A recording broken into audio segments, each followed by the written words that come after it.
Hey everybody, this is Migs from MigsTCG.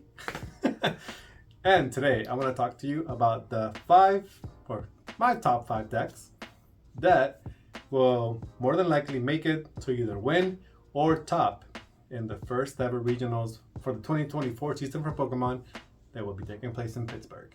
Number 5 is a deck that it will be a little bit controversial, not everybody will agree, but just hear me out on this one. Number 5, I'm giving it to Urshifu Single Strike with Inteleon VMAX. Not only does it have a really good matchup against like the lost boxes, there are really a few of those running around out there, but it also allows you to hit the Miraidon that's been popular lately. It allows you a lot of control. It's a very flexible deck. If you need to rely more on that Urshifu, you are welcome to. The Remoraid just makes it so it's extremely consistent, and even if they do bosses orders it for a knockout, it's only a single prizer. It's like, yes, like every deck, your draws need to be good, or at least good enough. But if you are a player who already has experience with this deck is making a resurgence. It's definitely strong enough to make it to day 2, if not to a top spot. But my hope is kind of like 50-50. That's why it's in the 5th spot. Number 4 is an interesting take. Ever since Andrew Mahone made this list popular, Miraidon has been popping up here and there more often. I know that even in the live, his list is quite popular, and even in locals and in other tournaments, his list has been coming up here and there. Have there been modifications to it? I believe they have. Every single person has their own playstyle. So they have cards they'd rather see, aside from others, but Andrew Mahone's list is already pretty solid on its own. Not only does it have the hand disruption, it has the path to the peaks in order to kind of mess with your opponent's boards, take away those abilities from, the annoying Pokemon out there. And it has the firepower in the form of Raichu in order to knock out those big targets. Ways of setting up, and if you lose your hand because of you researched it away or whatever, you can always bring those energies and resources back with the Flaffies. So, my 4th pick is Miraidon. But number 3 is gonna be, I was debating between 2 decks here and there, but I want to give it to Lugia. Lugia is a deck that helps you win in time. It's either gonna win you or lose the match. You are not gonna tie. That's the thing about Lugia. The thing that also hurts Lugia a little bit is the first draw. If that initial draw is not a good draw, you're more than likely going to lose. Because if you don't see at least something to refresh your hand with, something that is extremely usable for you, then you will lose that match. Also, Lugia doesn't have a really good matchup against Miraidon, but even though the Andrew Mahone list is out there, like I said, and more people are playing Miraidon, your chances of running into a Miraidon player every so often are kind of slim. So hopefully Lugia is able to continue climbing, because Lugia, when it's set up, it can be really consistent, really hard to hit, and it's Lugia. Number 2 is, real quick, it's going to be the Lost Box variants. Preferably the Lost Box Giratina. Not only does it have like an extremely good matchup against like hard hitters like Charizard and stuff like that because of the 1 prizers and the setting up, it has the draw power, it plays its own path to the peaks, it plays on their path to the peak, and it has Sableye for cleanup. Lost Box Giratina is a really consistent, really good deck, and it can take those 1-hit KOs where you need them the most. So I would say Lost Box Giratina would be my pick for number 2. It's been popular, it's been winning. What can you say? Deck number 1, it's going to be the best one so far. The one that keeps coming back for more. It's going to be Mew. He is the champ, and there's a reason for that.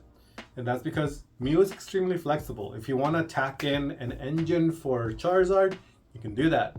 If you want to move the Ice Cube out and bring in the build for Meloetta, you can do that. If you want to take out Meloetta altogether and put in some crazy new tech, you can do that as well.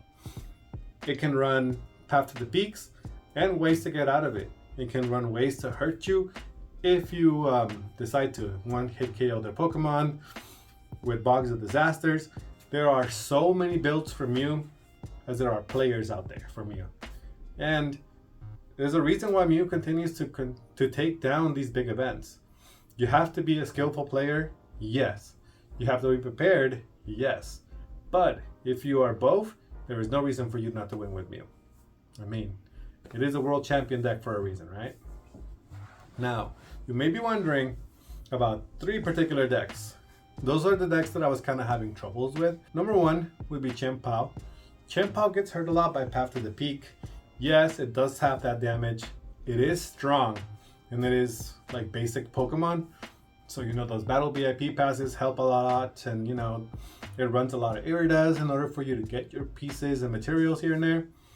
But I feel like it's mostly like a day 1 deck, not a day 2 deck, because it allows you to either win or lose your matches quickly enough. It doesn't take a lot of brain power.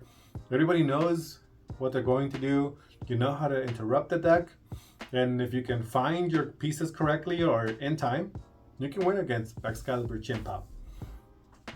I mean, there are people who are incorporating the origin form Palkia, and that's perfectly fine. It adds a little bit more consistency to the deck, but it still loses to Miraidon.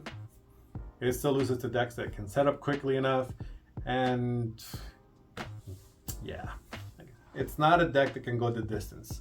Once you hit a certain point, you either won the match or you're gonna lose it. There's no ifs, ands about it. Now, the second one is Charizard. Charizard is a controversial deck because you do see it a lot in the live. Me and my wife, we do play the live a lot. It's very fun. We always suggest you try it. But the thing with Charizard is, in the live, it's a free deck. As you climb up the ladder, you can keep getting those pieces there and just form a strong version, or your version of Charizard, how you want to play it. But in real life, the regular Charizard card is, last time I checked, like $20 to $25 just for the regular EX. And if you want to go for like the beautiful Charizard, that's like close to $100. So it's an expensive deck. Not everybody's going to shell out the money for that. Now, is it strong? Yes, it's very strong. But it gets hit by Path to the Peak. Hand Disruption hurts it a lot. And it's just overall, like, if you can find a way to hit it hard and hit it quickly, it's not going to win. It relies a lot on Pidgeot and rare candies. And if you're not playing the RCS build, which is essentially the best build to play there, it's a hard deck to pilot. My last one is going to be one of the but it's still doing great out there. It's going to be Gardevoir. I feel like ever since I saw the World Championship Finals where Tord was like piloting the Gardevoir deck, I feel like he made a perfect list already. And he might be the best Gardevoir player in the world at this point. So there is no reason for anybody out there to change the deck. And when they do, it seems like it's not going to work the same, because there's already a perfect pilot for that deck and a perfect build. And yes, the deck has to continue to evolve and to change in order to get better matchups, like against Charizard. But I feel like at this point in time, Tord already made the best list. And unless he's actually playing there, I don't think a Gardevoir deck is actually going to make it to the top in Pittsburgh. Sorry to say, but yes, there's a lot of talented players, there's a lot of good players. But I feel like Tord at this point is the best Gardevoir player, and it needs to be him if it's going to be the one to take down that with Gardevoir. What are your thoughts? Do you agree with me in my assessments? And if not, please let me know in the comments down below.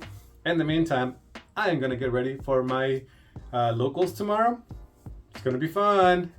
See you guys, and have a good weekend. Bye.